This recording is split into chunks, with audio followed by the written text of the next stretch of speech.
No, I don't. Wait. I'm honestly though. I'm flipping my cellular telephone over, even though I haven't set my fantasy lineup. When I just realized Thursday night football's on. Just started. Patriots versus the Giants. You know what? You guys are gonna have to do this without me. I gotta figure this shit out. While Tad figures out his fantasy football lineup, for longtime listeners of the podcast, you may have remembered many times when we referenced doing video, tried to do video, failed at doing video, multiple. I wasn't. I wasn't. This was PT pre-Tad. Wasn't around for that. PT, So. if you will. So we're gonna try it again, guys. We figured out a way to hack this thing to do an NBA podcast with a video component. Don't know why I didn't think about this sooner. I'm a dum-dum, but that's okay. That's okay, because now we are coming to you from your earbuds / earpods / whatever you use for your ear listening pleasure. Everybody else just had to watch me awkwardly reposition myself. Oh boy, how's everybody doing today, guys? How you guys doing? If I have to look at one more fucking spreadsheet, I'm gonna blow my brains out. Got it. But good, otherwise great. I just made a nice dinner of salmon and roasted Brussels sprouts with some jasmine rice. I made a pesto sauce. It was pretty fucking good. So yummy, just yummy. Bring that news to EA Love. Nikki, how you doing today, buddy? I'm all right. I didn't have to work today, so I played on the bass a bunch. I don't know how to play, but I made up a bunch of stuff. That's a bunch cool. of songs that are probably not great. I'm definitely gonna play them. I'm very happy for you, buddy. That's awesome, man. You kick bass. I think tomorrow, speaking of playing musical instruments, I think tomorrow I'm not gonna go to work. I'm just gonna bang on the drum all day. I like that. You should do that. Yeah, Guys, we should make a band, but just over the internet. Fun fact: the guy that sings that song, Todd Rundgren, produced some of like the best albums of all time. The I don't want to work, I just want to bang on the drum all day guy has produced some like Hall of Fame albums. Name them. Well, I can't. I don't want to work. I just want to bang on a drum all day. That's a record. The Meatloaf album, Bad Out of Hell. You might have heard of it. Went platinum. Wow. Yeah. Bad Out of Hell. Yeah, great song. It's truly amazing. Selected productions. Next Position, Please by Cheap Trick, which was phenomenal. War Babies by Hall & Oates. The aforementioned Bad Out of Hell. We're an American Band from Grand Funk Railroad. We're an American Band. Yeah, that's a good one. This guy is he's done some pretty good stuff. Okay. All right. Kudos to that guy. And it all started by banging on his drum all day. He had a 2011 album called Todd Rundgren's Johnson. Oof. Risque. It was a tribute album for blues musician Robert Johnson. I like that. On the Wikipedia page here, it says the album's title is a double entendre, Johnson being a euphemism for penis. Yeah, no shit. I'm sorry. Way to go, Internet. You got it. All right. You figured it out. Well, welcome back, y'all. This is NBA episode 106. This is the podcast that tries to talk about NBA shit, but mostly we just talk about shit like Big Johnsons. I am your Larry Johnson was a Big Johnson. I probably had one too. Guarantee it. I am your co-host Jay Quiles, coming live to you. Not so live. You'll see this tomorrow when I post it. From my bedroom. I'm getting too wrapped up in the video. In any case, from the West Coast, making his return to the Shy City this weekend. But before then, introduce yourself, sir. Oh yeah, it's Nikki Quiles, aka Hollywood Nikki, aka Tony Soft Snell Crab. That was good. Yeah, that was great. Okay. That was great. That was great. And the recent owner, recent purchaser of a Wi-Fi extender, coming to you from the city of Chicago. Introduce yourself, sir. Hey, it's Tad, aka Jake Sack of Lettuce. Ooh, wow. Yeah, Pretty good. yeah, Pretty yeah. I feel like we're doing video. Like, I should probably just wear a button-up shirt every day for these, so that like my like just generic white guy thing doesn't. It's like people know. Yes. I mean, I'm that's in what we want. costume. I'm currently wearing like a fucking literally a pajama shirt. This is an American Airlines pajama shirt. Jesus What are Christ. you trying to be exactly? What is your costume? Hobo? Comfy. That's not a costume. You're homeless. I actually, for Halloween, I want to be I forgot his name. Not Static Shock. Shit. From the Goofy movie. The guy that does the singing. Powerline, dude. Fucking Powerline. Thank Holy you. shit. Dude, I am pissed that you did not. Dude, I was literally looking stand out above the crowd, even if I gotta shout out loud. Whoa. Yeah, I know all the words to those fucking songs. That movie, that's an all-timer for me. That's my number one animated movie. Both fucking Goofy movies are amazing. They're good. They're good. The second one has the skateboarding and shit. Yeah, and fucking extreme sports. It takes place in college. College X Games, dude. There's a point in time when they're hanging out in like a jazz kind of coffee club, and then all of a sudden, clearly he's supposed to be high. Pauly Shore's character is like, "Hey, you guys ever realize that we're wearing gloves?" They're all just hanging out. I love both of those movies, and I just realized Pauly Shore's in both of them. I don't know what I was I'm gonna say, yeah, he was definitely in both of them. He is in both of them. Those movies are really good. I remember the college one. I like really hated the guy. What was his name? Bradley Uppercrust III was the frat guy. And I just remember being like, oh, frat guys suck. Like fraternities are dumb. And then joined one when I got to college and was pretty much your stereotypical frat guy. Oh, I love it. I absolutely love it. Yeah. That is fantastic. Well, guys. By Disney. That's true. You hated that guy, but you were like, no. You became there's a nice one. You became what you hated. Try to become one. Damn. I did, and then had a really great time. So no regrets. No regrets. Oh, boys. Well, let's get into some NBA news, shall we? Because it was an eventful weekend in the NBA, specifically on Twitter. So for the listeners who maybe haven't had a chance to catch up or are just unaware of what's going on because you don't pay attention to basketball news until basketball season starts, which that's fine. I guess it's your prerogative. No, that's dumb. If you're listening to this podcast and you don't pay attention to basket, like, what are you doing? That's fair. He's not wrong. So I'm gonna go ahead and the Ringer actually wrote a really good synopsis and article about this very topic. But for the listeners, Daryl Morey put out a tweet relating to and in support of Hong Kong's pro-democracy movement and some of the things that are happening over there in China, and immediately deleted it after owner what the fuck is his name? Fertitta. He was just on. It doesn't matter. Tillman Fertitta. There we go. Tillman Fertitta basically told him, "Hey, dummy, take that shit down." That tweet that was then deleted has caused a bit of a stir in both American and Chinese media. China threatening to basically end all ties with the Rockets, have already canceled a number of preseason games that were supposed to happen over there, and are starting to basically blur the lines between whether or not the NBA and China will be able to continue to do business. A lot of Chinese officials and people in the upper rankings of the government were not very happy with Adam Silver's apology, is what they're calling it.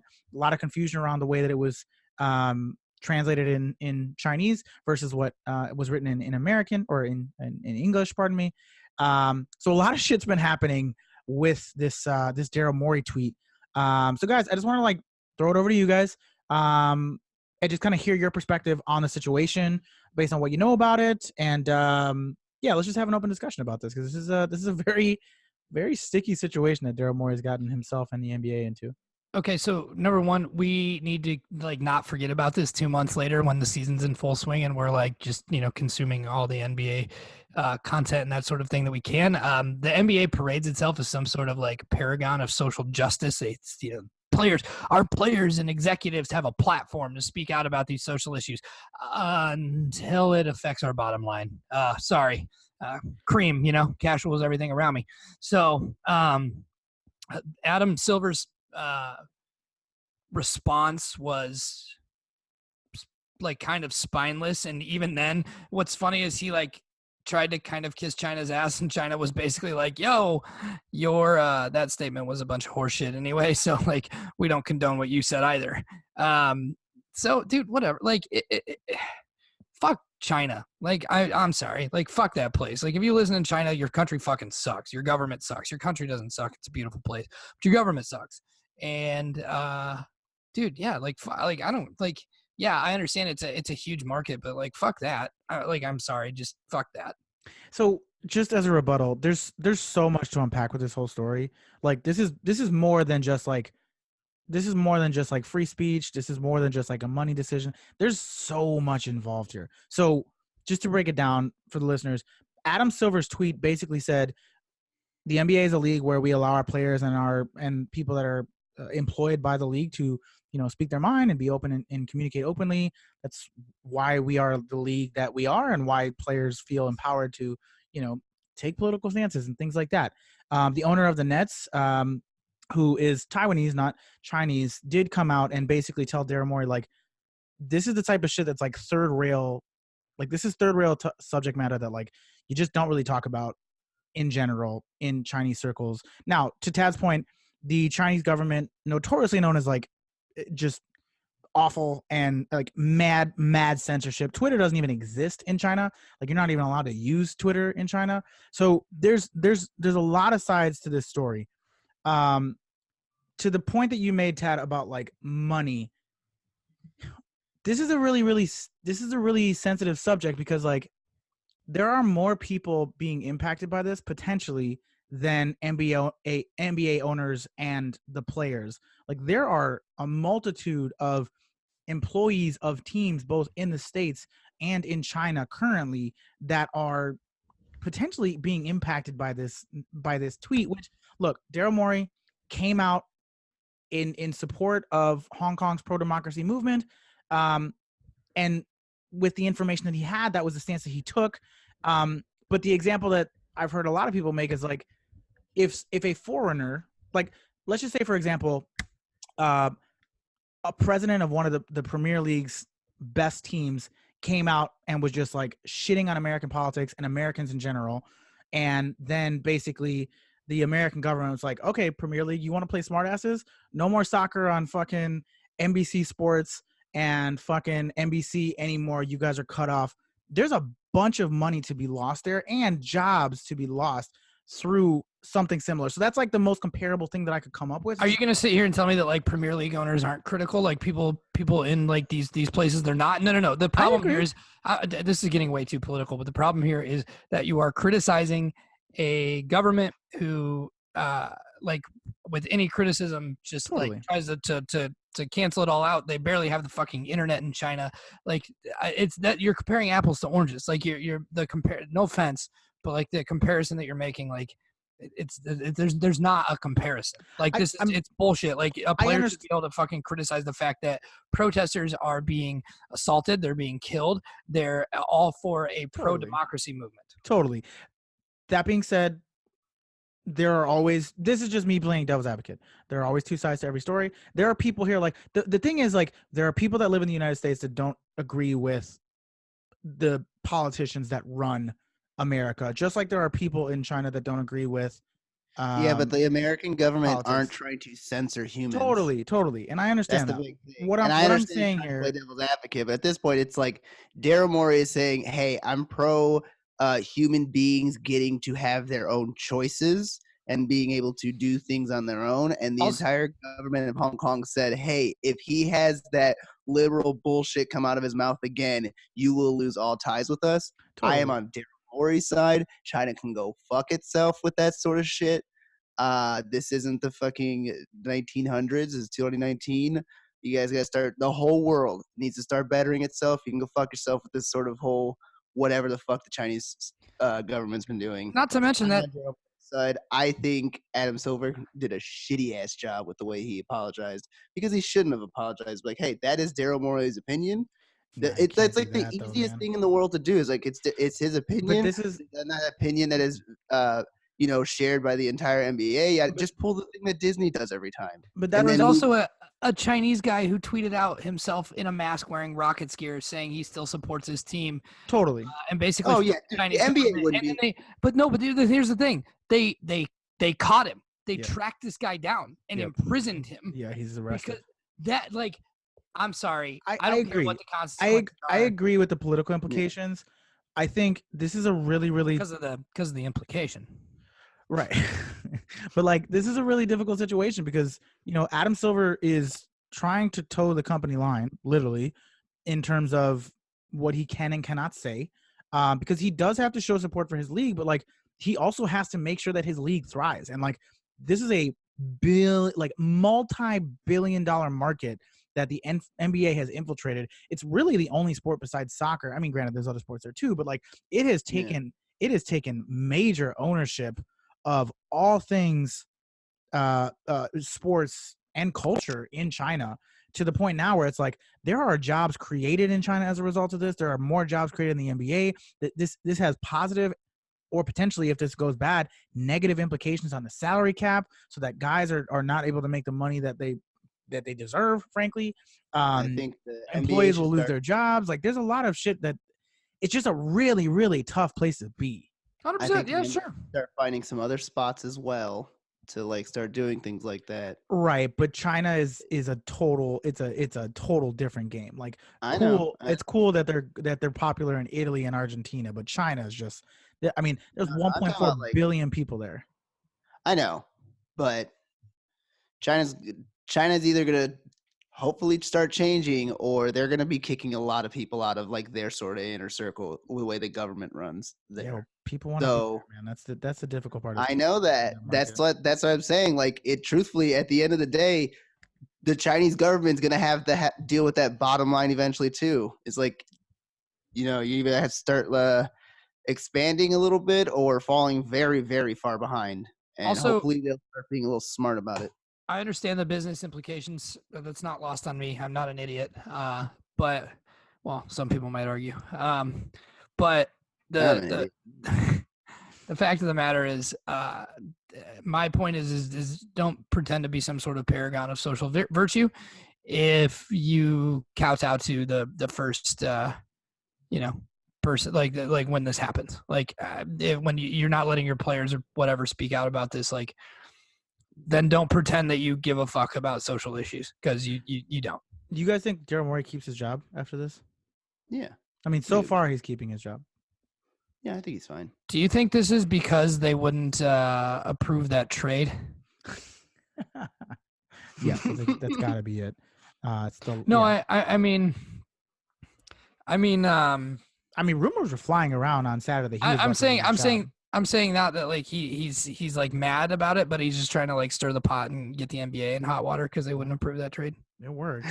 It clearly worked. I don't know. I mean, there were a tweet storm, as I'm sure you can imagine, was brewing when this all happened, and somebody tweeted that Daryl Morey should lose his job, and Tillman Fertitta liked the tweet. Now he then took that like back, but he did like the tweet. Tillman Fertitta, the owner of the Rockets. Okay. And there are rumors galore that Daryl Morey's job was very in a very real way in jeopardy. A precarious state. It wasn't great. Now the thing is, let the Rockets fire him. He'll get picked up 100%. Somebody would pick him up, maybe. But this could also make him a pariah, because if you are, so there are many reports that say that the Rockets are the most popular team in China. Thanks to Yao Ming and many of the players that have come after that, but like primarily because of Yao Ming, who is now he is the commissioner of the Chinese Basketball Association. So the Rockets are the most popular team, and they have made so much. Like Aaron Brooks made money on shoes in China. Like this is that they have that level of fandom in China, and this potentially loses them that business. Like even if the Chinese government was like, the NBA is fine, but fuck the Rockets, you guys are never allowed here again. I mean, Tillman Fertitta could just be like, look, we'll get rid of Daryl Morey. He's out of here. Whatever you need. Tillman Fertitta is all about money. He does that dude doesn't give a fuck. He's about money. That guy invested in the UFC early on. That's what I'm saying. Made his bank. Let him do it. Let Daryl Morey get a job somewhere else. Yeah, but that's what I'm saying is that he becomes a pariah. And if you hire him, guess what? Though, if the biggest team says, hey, we got rid of him, and then some team that most of China don't give a shit about anyways picks him up, they're not going to start up like a who thing. And also that's what I'm trying to tell you is all these teams are trying to get into China more than they already are. Like many of the teams are already have a presence in China, but like these teams are all trying to get more fanfare in China. And you stand to risk losing said fanfare, not because the people don't want to root for the team, but because the government's just like, yo, cut them out. Yeah. And that's where shit gets sticky. I mean, dude, it just does. You're just going back to the same thing. It's all about money. It's literally all about money. And that's like, fuck that. I hate that. That's my point is fuck your money. People are dying. Daryl Morey is right. The Chinese government is wrong. They better figure that out before they are all overthrown in a not nice way. Like that's how that is. That's it. So this is a tough one. All right, on to the other topic that we wanted to discuss today. So the season is fast approaching. So we've decided that we are going to go ahead and start some good old fashioned predictions. Now we've leveraged the 538 win predictions for the year, mostly because I like their graph and it's really pretty, but 538, very, very high quality organization. They get better than the Spurs? We are not bad. Now, actually, that's not correct. Yes, you are. You just gave up your third-year center got abused by a rookie on broadcast television last night. Abused. 12 of 13 from the floor. Abused. Okay, here are the actual... 2 games in a row though. He's looking good. So I'm gonna he's looking thick. I'm gonna sort this by projected record. I'm gonna sort this by projected. It's all that beignets. He's a beignet boy. There we go. There we go. Okay, cool. So now this is sorted by projected record, which in that case we are not better than the Spurs. But in any case, I wanted to start from the bottom. Today we are going to do our Eastern Conference preview as the season is fast approaching. Guys, we're gonna start with the New York Knicks. According to 538, the New York Knicks are predicted to be the worst team in the NBA and have a record of 20-62. My question to you is, do you think that it will be higher or lower than that record? And give me a little 60-second commercial on what you expect from this Knicks season.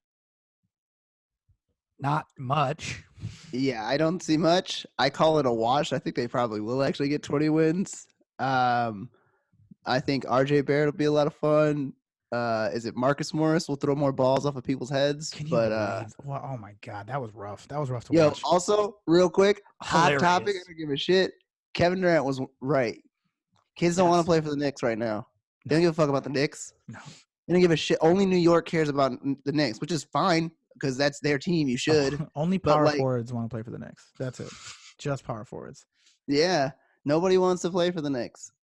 What's crazy about their offseason is like they had like even though they lost out on Kevin Durant, like they had all the resources to build a decent roster and they spent all their money on 5 power forwards. I don't understand it. It made no fucking sense. Now, what I will say is there are some players that are on like short contracts that are tradable assets like Julius Randle and Taj Gibson to some extent at the deadline. Like there's guys that are tradable, but this team is a disaster. They've got Dennis Smith Jr., who didn't even really play in their first preseason game. RJ Barrett, who is an exciting prospect. We'll see what happens there. You know, Mitchell Robinson, who had a really, really good rookie season. And they still got Frankie Smokes, but like this team just doesn't, unless RJ Barrett, dude, unless RJ Barrett has this like star-like season where we see that real star potential, the Knicks are going to have a rough couple of years. And like, I, in my opinion, they're the worst team in the NBA. I don't think so. I really don't. I think I think Dennis Smith Jr. is going to have a bounce back year. I think Bobby Portis is a pretty good young player. I think Julius Randle is a pretty good young player. They got my boy Frankie Nicotine. Dude, Who they had actually, a good World Cup. like, he played pretty well. He's a pretty good player. RJ Barrett, if RJ Barrett plays to like the level that he possibly could, like, great. Dude, the team is not bad. They are better than the Hornets and the Cavaliers. The fact that they are sitting at the bottom of the standings below the Hornets and the Cavaliers is a load of horseshit, in my opinion. Especially when they're playing. Dude, the Cavaliers are fucking terrible. They are worse than the Knicks. They are worse than the Knicks. Go look at the roster. It's not even close. But that's what I'm trying to say. Like, also, I think Kevin Love gets traded, and maybe even Tristan Thompson, and the Cavs just say fuck it from the beginning. That Tristan Thompson contract is way too hard to move. They just that's pay him way too much money. But the thing is, and this will be the last thing that I say on the Knicks is, like a team that has Wayne Ellington playing meaningful minutes and Reggie Bullock playing meaningful minutes. Oh my God, dude! Wayne Ellington team. and Reggie Bullock are fine players. They've played meaningful minutes on good teams in the past few years. Wayne Ellington is a good player. Sure, he is a good player, but not as a. He's going to be starting for them. No way. Yeah, Dennis Smith Jr., RJ Barrett will start. Dennis Smith Jr. will start. Dude, Wayne Ellington is not starting. I'm gonna go ahead and call. Actually, you know what? The Knicks might be the worst team in the league. I just saw they have Elfrid Payton. Thank you.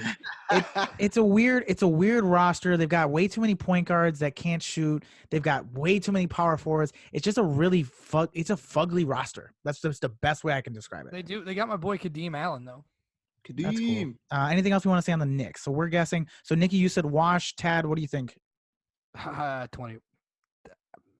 I'm gonna give him 24 wins. 24 okay. wins. 24. You know what? I'm gonna say they finish with 19. I'm gonna say they finish with 19 because there's some tradable guys. Are you just taking the? Are you just trying to be? Are you just really trying to get the lowest part? Are we? What? No, you go. Huh? I did. Oh, sorry. This is great for video. This is great for audio. Great for audio. You son of a bitch. Yeah, I think the Knicks are terrible. I think the Knicks are fucking terrible. I think you were terrible. Oh, buddy. Well, we're about to get into it because the Cavaliers, who you've mentioned a few times here, are next up on the list for the Eastern Conference. Predicted to win 24 games this season. To the record of 24-58. Nikki says under. Tad, I'm assuming you're saying under? Under. Okay. They're like motherfucker. I got them winning maybe 15. I'm telling you, they're getting rid of Kevin Love. He's gonna be on another team. I hope they do. I really hope they do. We talked about it in our last episode. They have way too many power forwards already. Yeah. Like youngins, like they're good to go. Just I don't know. Here's my thing. Dude, that Osman kid is gonna get fucking meaningful minutes for this fucking team. Chetty Osman's not a bad player. He stinks. He's better than Wayne Ellington. He's way better than Wayne Ellington. Dude, he fucking stinks. They have Brandon fucking Knight. They re-signed Matthew Dellavedova. This team stinks. I didn't know I forgot that Brandon Knight was on the Cavaliers. Uh-oh. Brandon Knight and Dellavedova. They got some knockoff Dwayne Wade player named Dean Wade. Dude, go look at their roster right now, and you tell me this team is better than the Knicks. Dean Wade's the dollar bag cereal version of Dwayne Wade. he's right up there with fucking Marshmallow Mateys. Right. Them shits was good. Man. I'm not gonna lie. I don't know, man. So here's my thing with the Cavaliers. Colin Sexton had a rough season, but picked it up towards the end of the season. Started to come into form. You still have two very valuable vets in Tristan Thompson and Kevin Love. Again, they're not. Tristan Thompson is valuable. He's a vet. Hold on. I want to fucking live. What planet are you living on where Tristan Thompson makes $18.5 million? I know where Tristan Thompson's valuable. I agree. I agree that he is incredibly overpaid. Tristan Thompson is very valuable, Tad, to the E Network because he got them like 6 more seasons every time he fucks with a different girl. That's fair. Russian over there, dude. I'm legitimately dude, this roster is so bad. Like the Knicks roster is bad, but this is worse. I think the Cavs this team has like 8 white guys. This team is terrible. Ooh, speaking of 8 white guys, the Hornets are up next. So hold on, before we get to that though, that was a perfect one. So there are a lot of promising players on this team, just in terms of they have young players. Ante Zizic, they have what's his face, Colin Sexton, Darius Garland. Like, these are guys who are highly touted prospects. Darius Garland, a lot of reports are saying that like he is effectively like a Damian Lillard style player, and was, until he got hurt in college, was the best point guard prospect in the nation. I will bet you $100 cash Jesus. right now that the Knicks finish better than the Cavaliers. One-time offer right now, $100 cash. And I will bet you $1. I'm gonna take that bet. $100 cash. It's recorded. It's Boom. on video. There it This will is. be on YouTube. And I got a $100 $1. cash. That at the end of the season, the If you win, I'm Cavaliers. paying you in pennies, but That's good. it'll be literally cold hard cash. That's good. I'm gonna take the $100 bill and Put 'em in I'm the gonna freezer. put it Yeah. through a shredder and then tape it piece by piece together. So Oh that no, don't do Hey, that. you it's know what? basically Actually, unusable. no. That money is still good if you do that. I As know long as the that. serial numbers line up, it's 100%. It's still good if you tape it together like that. I worked at a bank. I swear to God. Yeah. But we eventually have to get rid of it. That is true. Yeah. So, There's Or some like sort if of there's- government entity. The I will FDA bet. or something. I will take that bet, Ted. I bet $100 that Boom. the Cavaliers will have a better season than the Knicks. The Knicks suck. You take my $1. You know, that's the Yes, funniest thing. Nick. The funniest thing about the funniest thing about this is that we're not arguing. Oh, like, you know, who's gonna finish first and second? We're literally sitting here arguing over whose shit roster is So- shitty. Who will be the That's worst what you get team? for NBA, baby. Who will be the worst team in the Eastern Conference? That's where we Yeah. are here on NBA. All right, let's move on to the next team here. I guess we're all agreeing that they're going to finish with less than 24 wins. The Cavs, yes. 22. 15. I'll say 21. I'm going to say 23. But in any case, I like 21 better. I'm gonna go with that. all right, fair enough. I'll say 23. And the next team on the agenda is the Charlotte Hornets, who in this offseason lost their star point guard, Kemba Walker.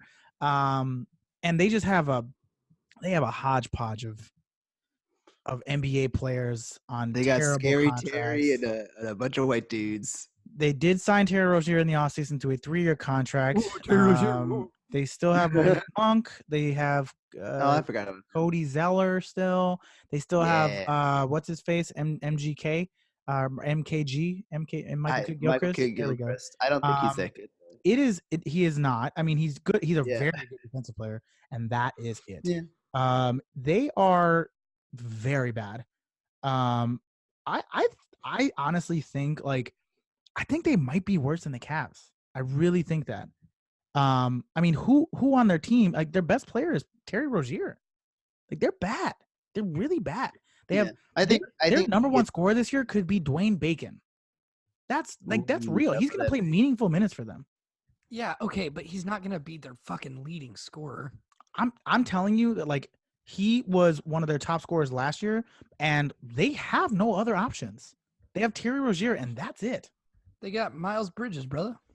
Sure, Miles Bridges in his second NBA season is fine. Is a fine. And Malik Monk's basketball supposed to hit some Malik, threes. look, I had high hopes for Malik Monk coming out of the draft. So did I. He He's stinks. bad. He's bad. I have a think so question. bad, I Do you just ripped think my it's ear. Charlotte? Like, you remember when Victor Oladipo did so? Like, there was a couple of guys that did so bad in OKC, and then the next place they did, they crushed it. Do you think it's just like Charlotte isn't working out for Malik Monk? It could then be. if he I gets mean, picked up by the some other team, organization, they're not thrown off great. It's not a great organization. You know, Michael's not running a great ship over there. I don't know. Is And he not? honestly, they've just drafted bad. Like, honestly, it might not even be a Charlotte thing. They've just drafted really poorly. Like, they've reached for players like Cody Zeller. You know, like MKG coming out of college was like a very touted prospect, but like a little, they were a little overzealous on him. He had a broken ass shot in college, like bad broken shot. But yeah, he was multifaceted, could guard multiple positions, was incredibly athletic. Like, so they thought that they could like turn him into this like hybrid 4, which is essentially what he's become. But like at the number 2 pick, like you need that to be impactful. And it's just, they Yeah. just drafted really poorly. Well, yeah, I mean, Michael Jordan notoriously drafts poorly. They are paying their highest paid player is Nick Batum. Ooh. Nick Batum makes $26 million a year. Right. God, Oh yeah, that's what I'm saying. And they're full of bad contracts. Marvin Williams is still on the books for them. Like Cody Zeller got paid. Fucking Nick Batum got paid. Like their roster is they're strapped for cash. They don't have a lot of money to throw around, which like is part of the reason why they didn't pick up Kemba, but also like there really wasn't much to do there anyways. This is just like, I mean, they've got Willie, not Willie Hernan Gomez, Bismack Biyombo on the books. Like they've got fucking, like I said, Marvin Williams on the books. Like they do also have Willie Hernan Gomez. They do, but he's not. They have like, him. He's making like probably like $2 million. Yeah, I mean, Michael Kidd-Gilchrist. Like there are guys burning holes in their wallet, and then they're just a bad team, man. They're really, really bad. Cody Zeller makes like $15 million a year. It's crazy. It's crazy. Cody Zeller stinks. He's never done anything. He's been a bad NBA player. Do they still got Frank the Tank? Frank actually plays for Phoenix. No, he now. plays. They in let Phoenix him go. now. They let him go. Okay. Another bad draft pick. I thought he was going to be really good. Hand up. I thought he was going to be good. I thought he was going to be I thought he was going to be like Ryan Anderson. So hand up. Fun fact though, this past May, my friends and I took a golf trip to Florida. And on the way back, my friend and I were waiting for his fiance to pick us up. And while we stood in the like waiting area for a car next to Frank Kaminsky and his like friends, I assume they were. He is a rather tall human being. Just a big old guy. But boy. Yeah, he sucks as an NBA player, obviously. Yeah, it's not good. A talented basketball player, but. Yeah, I'm not acting like in real. Yeah, against average Joes and your average college man. Yes, very good, but NBA, nah, for sure. No, brother, this guy stinks. There it is. Anything else to say on the Hornets, guys? Predicted wins for the Hornets. I am not currently looking at their win total. So no. I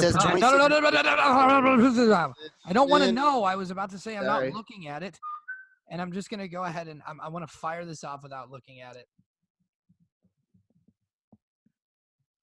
I'm going to say 20 wins. 20 wins. Okay. All right. Nikki, what you got? I was naming 23. I also think 23. I think they're going to end up being tied with the Cavaliers, like right around that same shitbox area. Now let's move up the list to the Atlanta Hawks. Atlanta Hawks had a very interesting draft. Drafted Cam Reddish, drafted DeAndre Hunter. They have young budding star in Trae Young, another young budding star in John Collins, and let's not forget Kevin Huerter, another young budding star. This is a fun young team, and and let's not forget that they signed his airness himself, Mr. Vince Carter, the immortal Vince Carter. Yep. I mean, in his last season, this will be his last season. He decided to stay in Atlanta. Kudos to him. They also picked up Evan Turner and Chandler Parsons over the offseason. So they've got an interesting little roster. Right now, guys, they are slated to finish with a record of 28 wins and 54 losses. I ask you guys, what do you guys think of the Atlanta Hawks this year? I give them an over. I also say over. I do too. I actually really like their team. I think they've got a very cohesive unit. They've got a young team, but they've got some other guys who are like kind of journey NBA men, but like the types of NBA players that are not going to take attention away from their young guys, like Evan Turner. And I mean, Jabari will get his points. Like Jabari's going to do whatever the fuck Jabari does. But like, I like a veteran like Evan Turner, like Vince Carter. I like this makeup of a roster they have. And like, I really loved their draft strategy where they had 3 first-round picks and they just went after the guys they wanted. And I really loved the makeup of their team. They remind me a lot of kind of the Bulls draft strategies where the guys were like, okay, we're just going to put guys in position and grow them together and hopefully turn this into a quality team where we'll then have assets in the future to make a trade and like really blow this thing up. I actually think they're going to finish above that. I've got them finishing at like 33 wins this year. I was going to say 32. I was going to say sorry. Trae Young is very good. I like Trae Young. I agree. Yeah, he's legit good. Would you rather have oh my God, who did the Bulls draft? I just had his name on the tip of my tongue. No, last season when Trae. Wendell Carter Jr. Yeah, Wendell. Yeah. Yeah. I was like, I like had it, and then it just like poof, just gone. Poof, poof. Got it. Yep. Poof. Yeah, it was like poof. Get it. Yep. Poof. Would you rather have Trae Young? No. You're full of shit. You are full of shit. No. Let me finish. Here's why I say that. One, Wendell Carter got hurt last year, so we didn't really get a full rookie season out of him. Number two is based on the makeup of that roster, Wendell Carter made more sense based on his skill set and what we were lacking on that team. We already had a bunch of guys who are shoot first, who are athletic, who are going to get their shots off. We don't have a defensive stopper. We didn't, I should say. Need a guy who could get his rocks off. Sure. Sure. I really like Wendell Carter. I think this season is going to be a good season for him, assuming he can stay healthy. He had a few shining moments last year before he got hurt where you could see the playmaking abilities. You could see his ability to stretch the floor. You can see his defensive capabilities, which is really what he's really well known for. I still believe in Wendell Carter, and I'm happy that we drafted him. And I think I actually would pass on Trae Young just based on the roster that we have. Okay, two things. One, do you think it would be cooler if I wore sunglasses while we were doing this video stuff? Are you going to wait for me? Or are you going to ask me your second question? No. That was my question. No, definitely not. Okay. All right. Yeah. Cool. Yeah. I mean, I didn't think so either. Of course. But, of course. Yeah. You're overconfident. The other thing is, yeah, you're probably right. You know, I just want people to think I'm cool. Like, look at this. Like, look at this guy who wears his sunglasses indoors in his own home. He doesn't give a fuck. Gang, gang.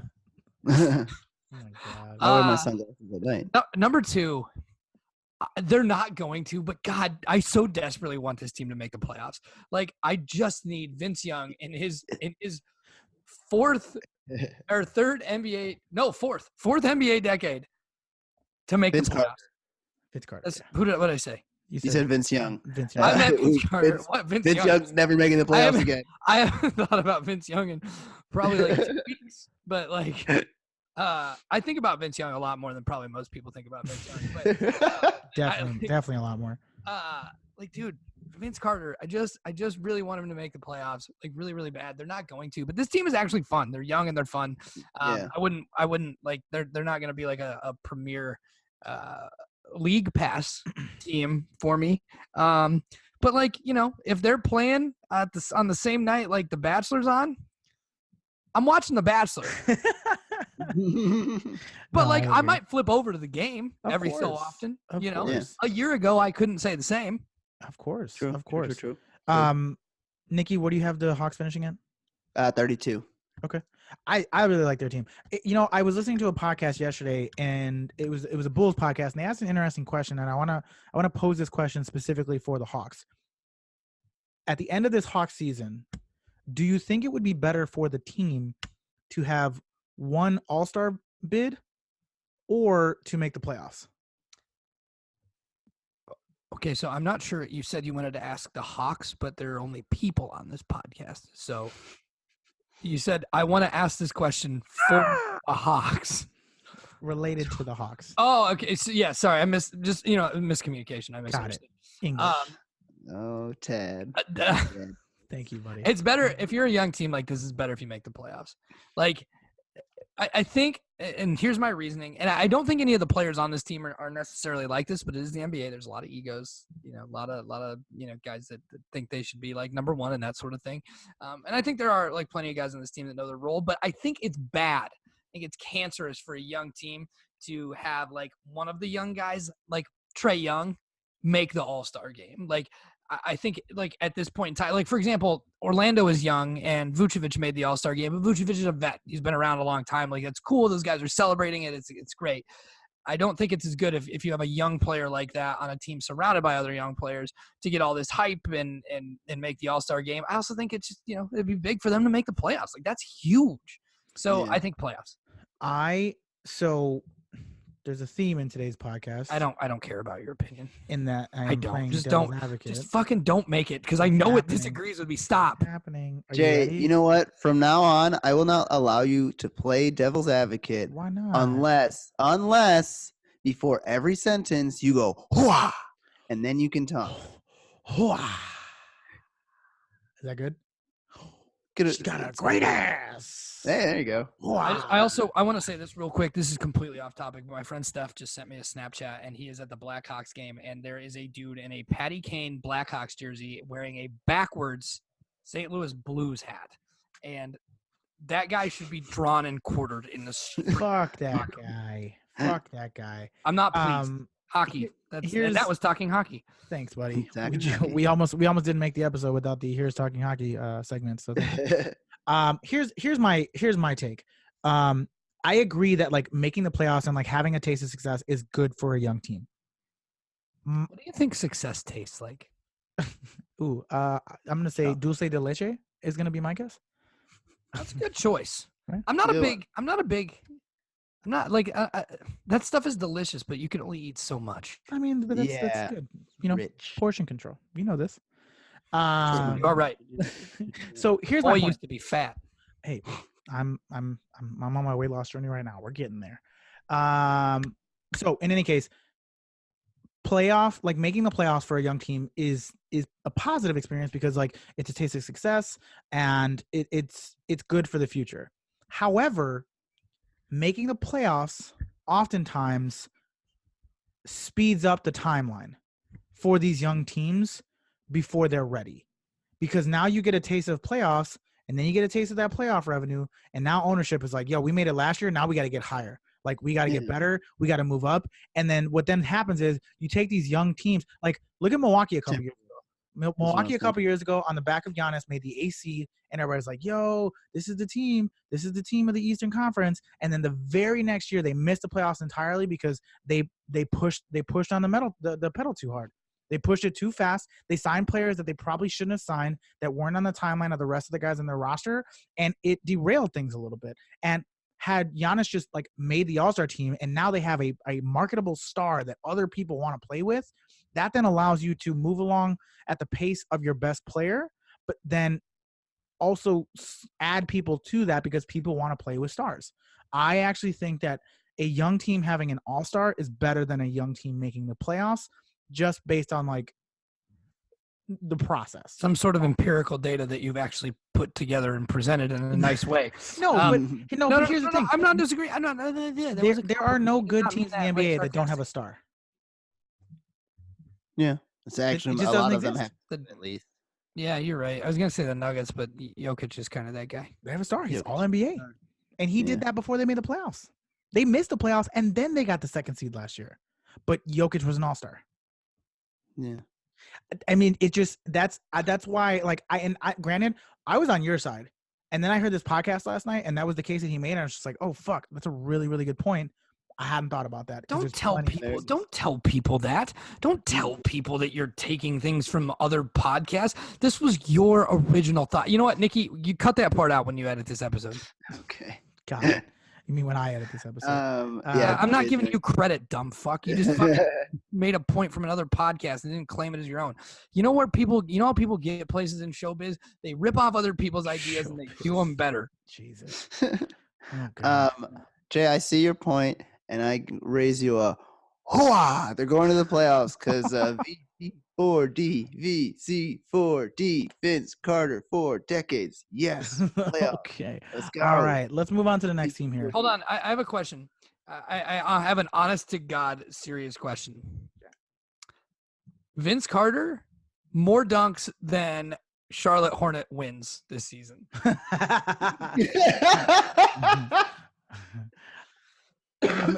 I'm gonna say no. Respectfully, I want to respectfully. I'm gonna have to You don't think he gets disagree at with least that one. 24 dunks? I think he had 19 gets less. last year. I think he gets about 15 dunks this year. I think he goes off this year and gets 30 just because he's just like, it's my last year. I don't need these next year. I'll be good to go. Go for broke. Yeah, buddy. All right, let's move on to the next team here, which is the Washington Wizards. The Washington Wizards are slated or predicted to finish with a record of 31-51. Again, playing the season without John Wall for the most part. It's unlikely that he comes back this season. They still have Bradley Beal. They did what some people would say that they reached in the draft, although Rui Hachimura looked pretty good in the World He Cup, was and I good. think he is a scorer. He And was good in the preseason too. and he's it's going to be interesting to see what he becomes.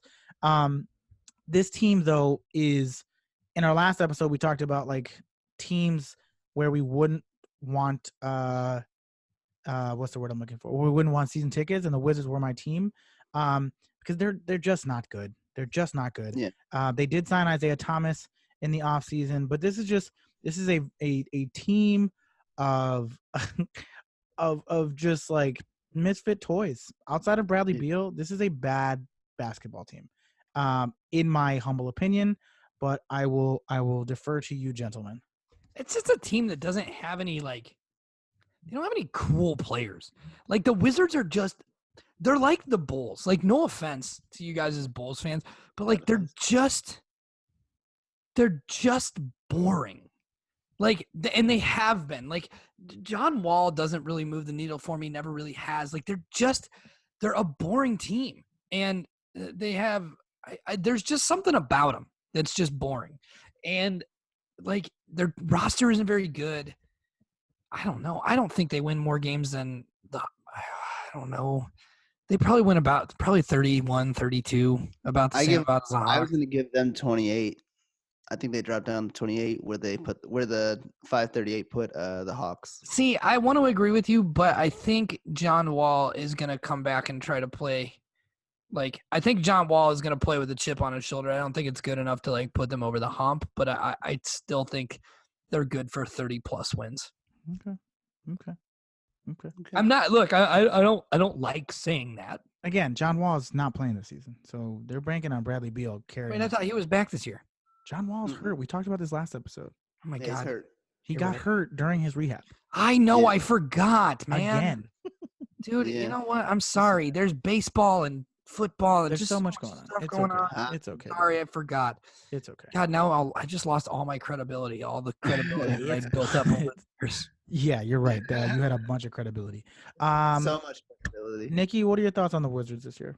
I get them going down to 28. I think it's under 31. I don't know. I feel like Isaiah Thomas might have a couple of fun games. You know. Yeah, Bradley Beal will do fine. I like. I don't know how you say his last name again. Nakamura? Rui Hachimura. Hachimura. Sorry, I was thinking Not Nakamura Nakamura. all the time. Hachi, I said like that dog. Yeah, Hachimura. I was, but yeah, he's looked good in the one game I saw. So I think he'll be fun to watch. But I don't think they're gonna win very many games. I think this is kind of a fugly roster. Let's also remember everybody in this bottom tier except for the Hawks have like a kind of a fugly roster to me. for sure. I agree, and let's also remember that the Wizards have a new GM in place after they fired Ernie Grunfeld. So like, these are not his players. He does not want these people. And my guess is that they blow it up this year. What do you mean these people? You know what I mean. I don't. I'd like you to clarify for the people listening at home. The Germans, Davis Bertans and Marvitz Wagner. Okay, get out of here. It's Mo Wagner, you swine. Moritz Wagner. That's what I said. Swine. Wagner. I don't know. Honestly, can we just move on, dude? Who cares? I don't care. I don't want to talk about the Wizards anymore. Next, I think the Wizards finish 25 wins this year. let's drive on over to the Pistons. That was a car reference. Let's go. I'm done. I'm done with the Wizards. Oh, Motor City. To Tad's point, guys, let's talk about the Detroit Pistons, who did make it to the playoffs last year. Obviously, last season picked up Blake Griffin in the offseason, paired him with Andre Drummond. This offseason, they have signed Derrick Rose to add him to that roster that has Reggie Jackson. They traded for Blake Griffin, man. Come on. What did I say? Yeah. You said they acquired him in the offseason. Well, acquire could be a trade. You can acquire somebody in a trade. They acquired him during the season 2 years ago at the trade deadline. Oh, shit. That's right. God, it's been Yeah. so long. You're right. I forgot. Well, there goes your credibility. Jesus Christ. Nobody's ever going to listen to this fucking podcast. Damn it. We suck. Oh, brother. These guys stink. What was I going to say? So, so they made the playoffs last year. They were the 7th seed, made some signings over the offseason. They're currently slated to finish at 36-46, which would make them the 8th seed in potentially this would actually put them right outside of the playoff picture in the Eastern Conference. So guys, thoughts on the 538 prediction for the Pistons? I got over. I think they end up being the 8th seed. 40 wins. I'm going to say 40 wins. Yeah. That's exactly what I was going to say, 40. I agree. They're better than this prediction. However, I genuinely have a concern about Blake Griffin's health because he was hobbling to the finish line last year and played hurt during the playoffs and basically spent the entire offseason rehabbing. And he had a phenomenal season last year, all NBA season. But that injury, I'm hoping it doesn't linger because if it does, this is not a good basketball team. They've got Reggie Jackson. They did sign Joe Johnson, MVP of the Big Three League. They've got Luke Kennard, who had a pretty solid season last year and is looking more promising. They picked up Tony Snell. They obviously still have Andre Drummond. They signed Markieff Morris. So they've got an interesting group of guys. And I forgot they have Thon Maker, who for some reason in this picture is pictured next to Stanley Johnson. I don't understand it. That's so weird. In any case, it's not a great team if you lose Blake Griffin. Like this to me does not feel like a playoff team without Blake Griffin. I've got two things to say. One of them is far more important than the other. You said that the Pistons were the 7 seed. Yep. Do you know who the 7 seed was? Because it wasn't the fucking Detroit Pistons. Magic. My bad. Thank you, Nikki. My bad. The Pistons were the 8 seed. Jesus Christ. You're right. My bad. I was going to say drive, but I don't have a car. I'm going to walk to your house. I don't know where you live anymore because I forgot that you moved. Okay. I'm going to kill you. My apologies. Okay, you made your first point. What is your second point? I don't remember because I'm mad. Okay, so the Pistons finished in the 8th spot. I don't think that. I don't think they're going to finish. I don't think they're going to make the playoffs. They stink. I think they're going to win 40 games, but I don't think they're going to make the playoffs. Oh wow! So you have high expectations because they're not literally the 8th spot is really the only spot that's left. Like if you look at I just said I don't think they're going to make the playoffs. I think they're going to win 40 games. They are not. They will not. They won't. You have higher expectations for some of these other Eastern They conferences. shanked. Yeah, I do because the East is so weak with no more Kawhi. I agree. When Kawhi said goodbye, whoa, Caleb. But yeah, no, they'll win 40 games. They're not making playoffs. Okay, Nikki, what do you got? I got them also winning 40 games, but I think in my version they end up getting a seed based on the teams that I see here. So I could be wrong. Okay. Actually, I'm going to take that back. I'm going to say they win 37 games. Okay, I'm going to go with 41. I think they're better than this has them predicted to be, but that's all just I'm putting the asterisk. This all depends on Blake Griffin's health. If he's not healthy, yeah, it does. This is not a good basketball Although, Derrick Rose looks very 6 man of the year worthy right now. I hope so. He had an interesting season last year, really good start, and then kind of like fizzled. His 3-point percentage was his highest of his entire career last year, so hopefully he can keep that going. I don't know. The Pistons team is fun. I think they have a real chance to finish in the 8th seed. Although I agree with Tad, actually. I think they're going to finish right outside. Because there are some teams that are ahead of them that I think have a much better chance. Now it's time to talk about Nikki and I's favorite team, the Chicago Bulls. The Chicago Bulls are predicted to win 37 games this season. I said pass. Move on to the next team. I don't want to talk. Happening, dude. Fuck it. I'll mute you. I will mute you. And it's like around the horn. If we pass the Bulls, we have to pass the Magic. That's right, buddy. If we pass the Magic, I'll murder your family. Oh my God.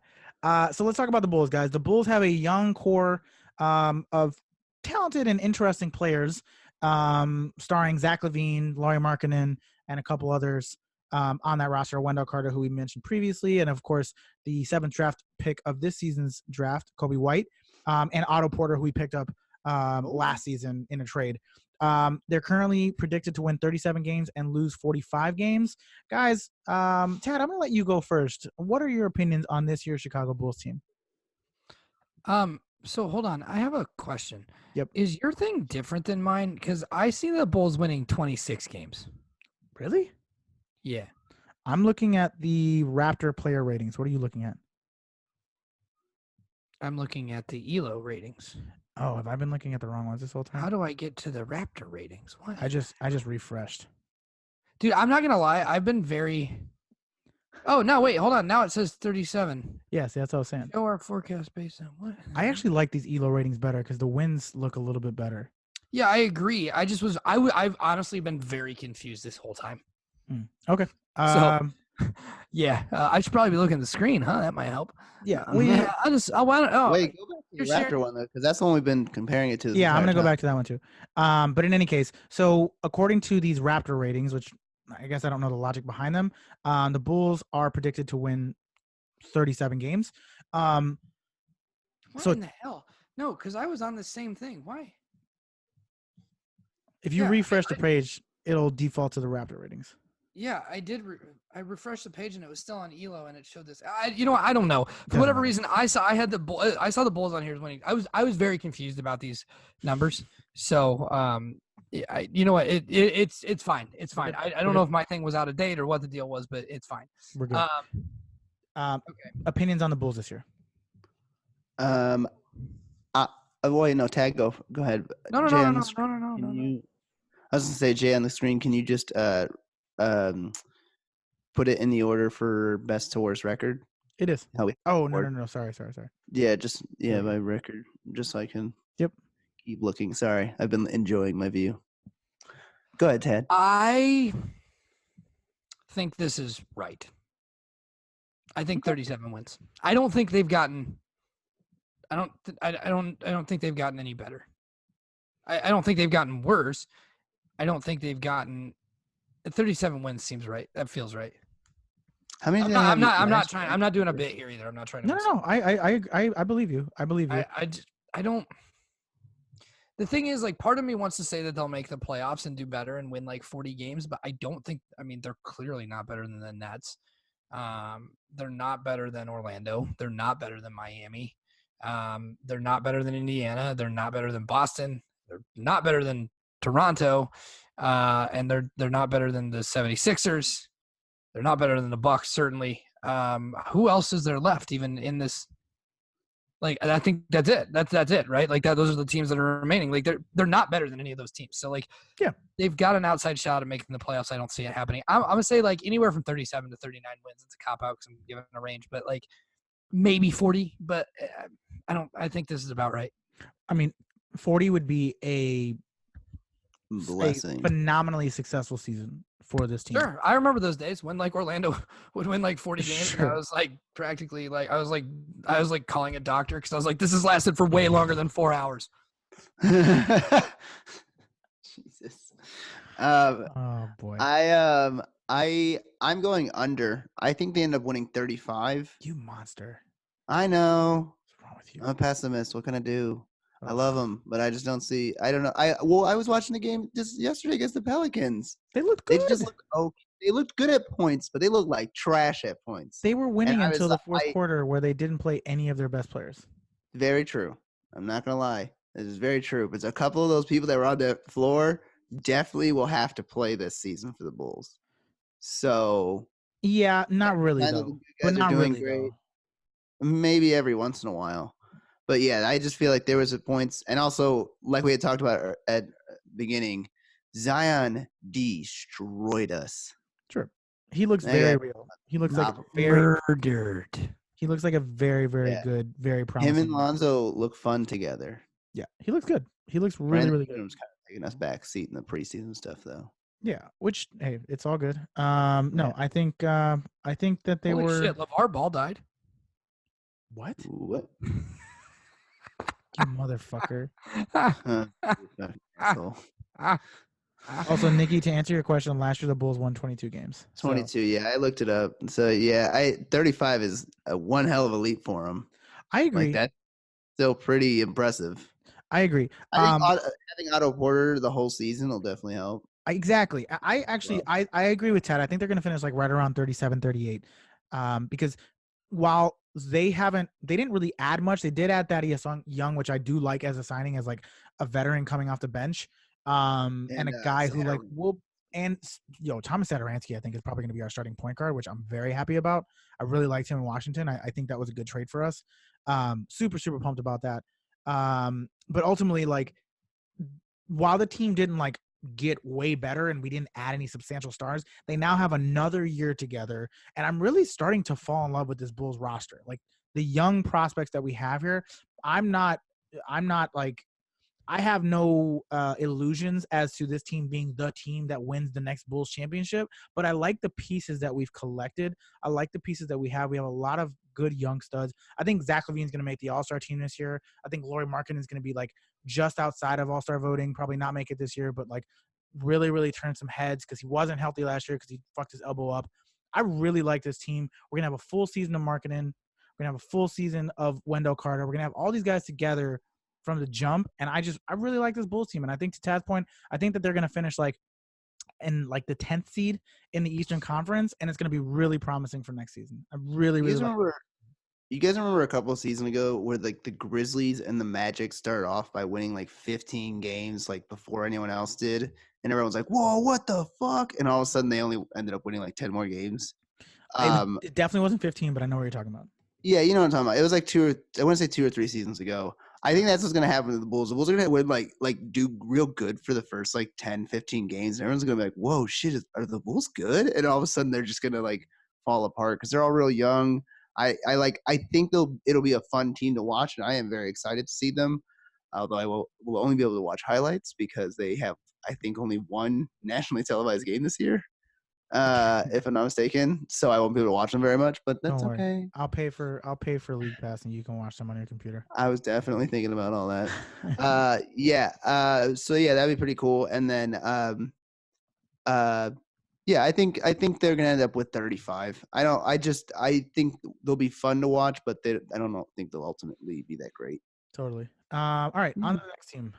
The Brooklyn Nets, who in this offseason signed a 1 Kevin Durant and a 1 Kyrie Irving, lost D'Angelo Russell to the Golden State Warriors, but they signed Kyrie Irving, so pretty much even swap there.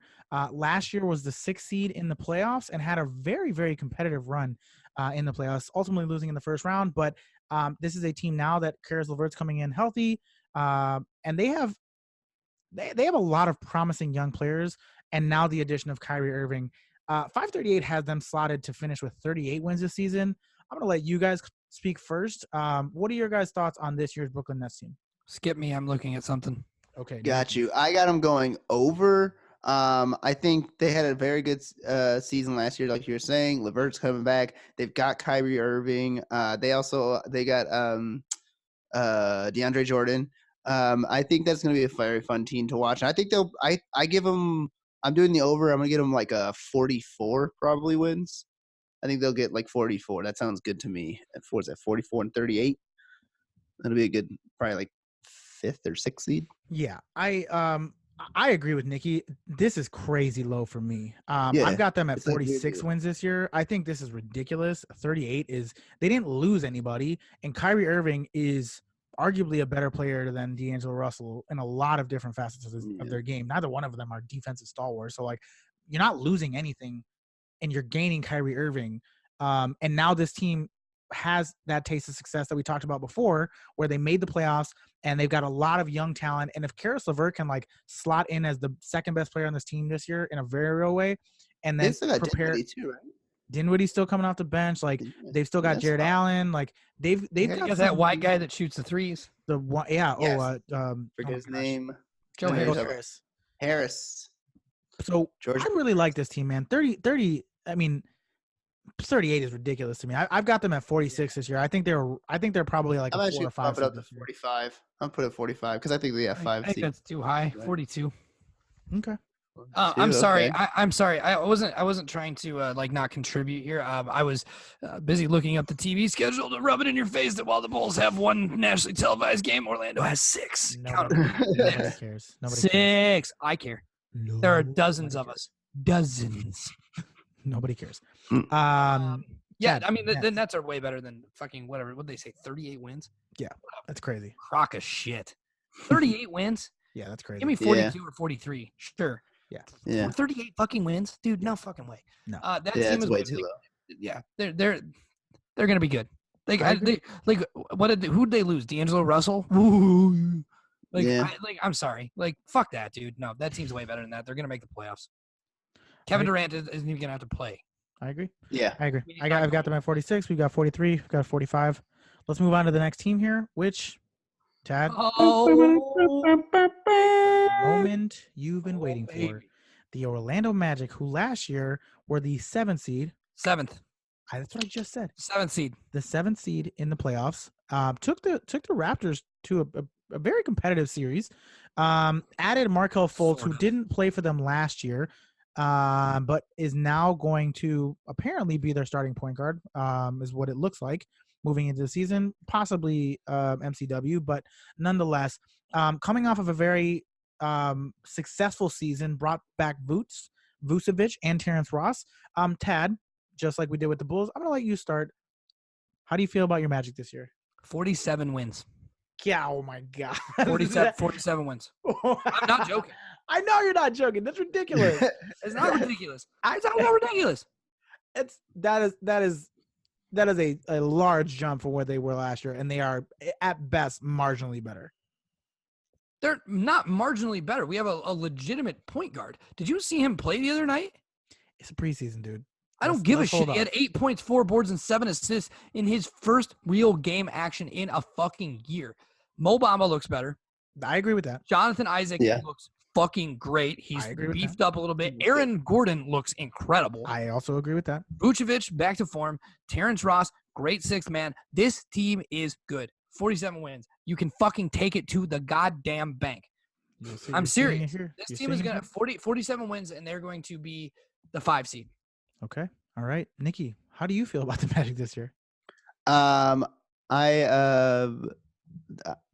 watching them at 42. I don't actually think they're going to win more than 42 games. I think they're going to be good. That would put them at. Shut the fuck up, Nikki. You shut the fuck up. You know me, bro.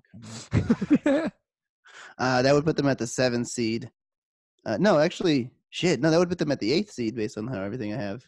I'm just doing the math in my head. So that would put them at 8th. I don't think I think they get 8th or 7th anyways. So that actually sounds about right. I would put them at 7th, but having 42 wins. Yeah, I agree with Nikki. I've got them like right around 43. I think ultimately they'll finish at like the 6th, 7th seed this year. I really like a lot of their young players. Now, here's where things could potentially change. There are some team-friendly contracts, and they have depth. And if they're having a successful season, and they could package a Mo Bamba and a fucking Evan Fournier to pick up somebody who's going to fucking shot in the dark here. But if they can package something together with some picks to go after Bradley Beal. LeBron? Oh, sorry. Or LeBron. There's a potential here for this team to actually like really, really make it out. And this is the same sort of shit that I was talking about before, where like they've just built up pieces. They've built up pieces, and now they're in the driver's seat. I do like this Magic team. I think they're going to be fun. I've got them finishing like right around the 6th seed this year.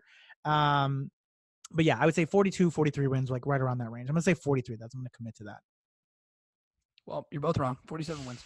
Got it. All right. I'm serious. This team is good. I agree with you. I don't disagree with you. I'm going to fucking rub your noses in it. You can. Please do. If they're bad, I'm not coming on the show again. Is that all it's going to take? Holy shit. All right, Mo Bamba, I'm coming at your knees, homeboy. In any case, I will put Lauri Markkanen in a bear trap. Come on, man. He's a finisher. You said you're coming at my guy's knees. I'm sorry, bro. You're right. You're right. Also, we have the best Big 3 acronym in the league. It's literally big. It's literally Big 3. It's amazing. It's clever. Damn right, it's clever. And also, I will say this before we move on. I'm really hoping for a great season for Markelle Fultz. I'm really hoping for that. Yeah, I want to see that. Yeah, I take back all the terrible things that I said. All right, let's move on to the next team, guys. The Miami Heat, who this offseason signed Jimmy Butler, formerly of the Bulls, T-Wolves, and 76ers. They are currently projected to have a record of 42-40. Nikki, let's start by talking about the Miami Heat. What are your feelings on the Miami Heat this year? I am giving them an under. I think they end up getting 40 wins this season. I think Jimmy Butler's gonna be a lot of fun. Hero looks great. That kid's gonna be a lot of fun. I really want to watch that kid play. Yes. That kid has been. I know it's preseason, but that movie put on Bellinelli was very nice. He was a bad motherfucker at Kentucky, though. Like, he was a bad motherfucker. Yeah. It's Hero, right? Mhm. That's how I say it. Tyler Okay, Hero. Heroes. I sometimes forget these people's names. It's do hero, Preach. Anyways, Tyler looks very good, and I think Jimmy Butler will be very fun on that team. 40 wins though. I don't. They still got Dragic, right? Yeah. Goran's still on the roster for now. Goran's still there. So like they got guys that can score. They got guys that can play defense. I give them 40 wins. I don't know if they have enough. If everything will work out, they still have Dion Waiters still on that team. Yeah, he'll be coming off the bench. I didn't know Deion Waiters was still alive. He is alive. He is alive. What was I gonna say?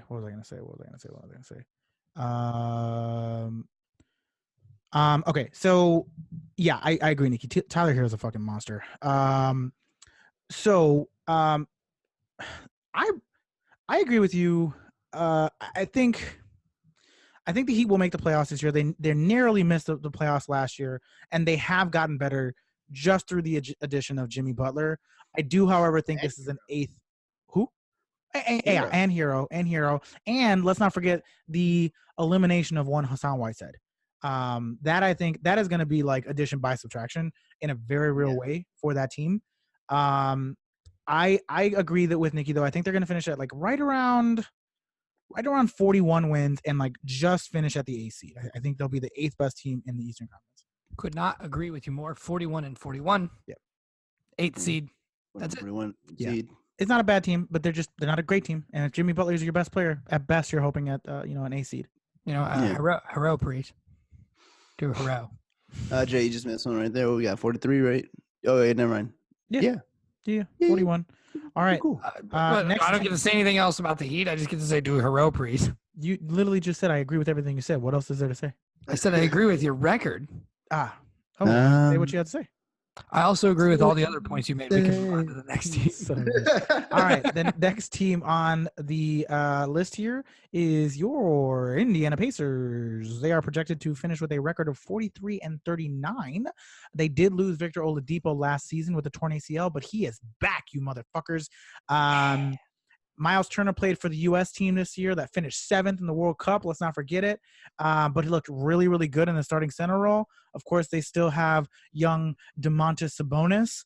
And they picked up some other guys, namely, who did they pick up? Now it's escaping me. They have Doug McDermott, obviously, and some other studs that I will be looking up right now. I forgot who their big free agent signing was. Who was their big free agent signing? God, it's been a long off season. Was it Bogdan? Oh, you know what? Malcolm Brogdon. Oh yeah, Malcolm Brogdon. And they traded for TJ Warren. Early on in the offseason. Forgot about that. Yep, as did I. They picked up TJ McConnell. They also have Aaron Holiday, and they picked up Justin Holiday. And Jeremy Lamb. Forgot about Jeremy Lamb. They also picked him up. Well, that was a good pickup. I actually really like this team, but I want to hear what you guys have to say about this year's Indiana Pacers team. They are, again, 43-39 is the projected record. I think 48 wins. Okay. They got – that team was scrappy in the playoffs last season, and they're better. They got Oladipo back. They've got Jeremy Lamb, who is honestly better than Wes Matthews. They signed Brogdon. They did lose. They signed Brogdon and lost Bogdan. Oh, see what I did there? I just realized that. Yeah, they lost them. That's a pretty key loss as far as losses go. But I think they're better, and they've got Oladipo. He's clearly coming back from a torn ACL, but it's 2019. It's not 2005. A torn ACL in 2005 was the end of the fucking world. A torn ACL now is fucking next. It's a Tuesday. There's not a ton of significance to it. I think they're going to win 48 games. I think they're probably your 4th seed.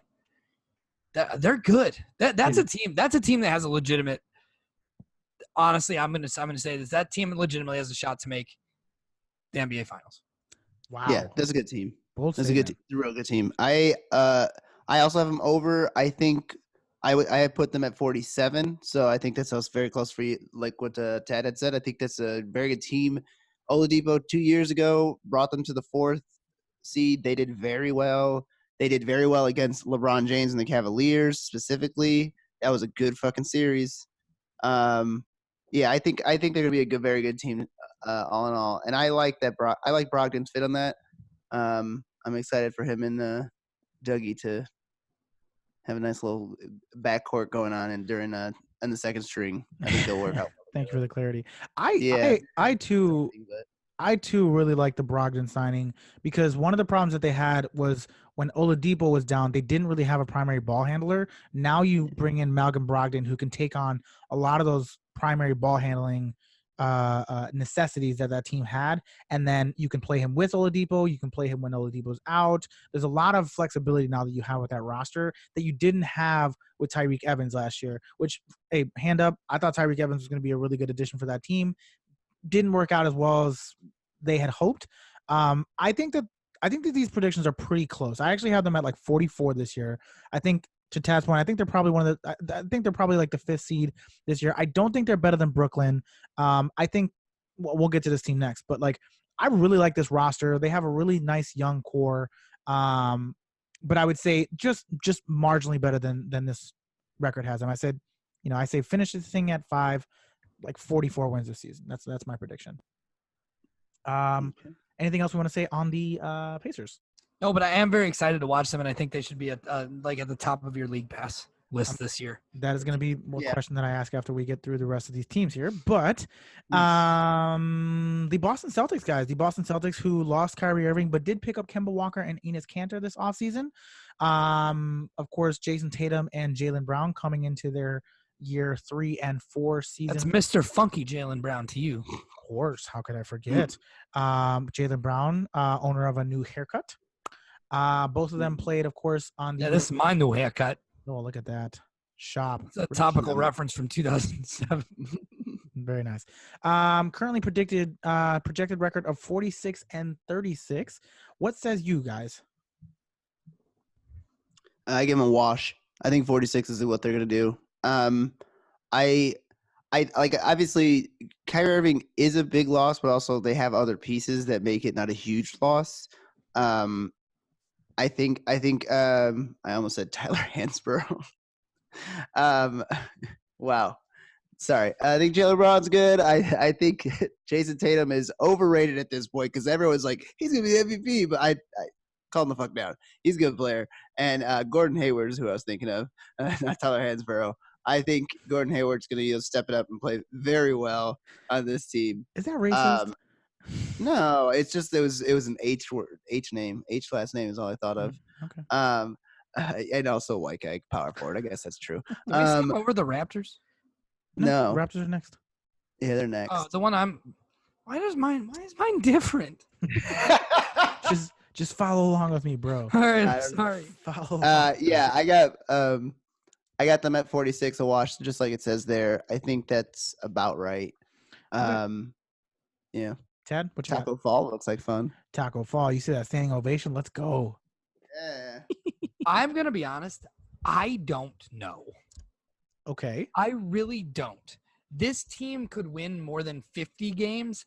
This team could also win 43 games. Yeah. Like this team 100% has the largest variance. For Eastern Conference teams. I'm gonna agree with Nikki, and I'm gonna say a wash, just because that puts me firmly. I'm just gonna be middleman Tad and say 46 because that puts them in the middle of that range basically that I just gave.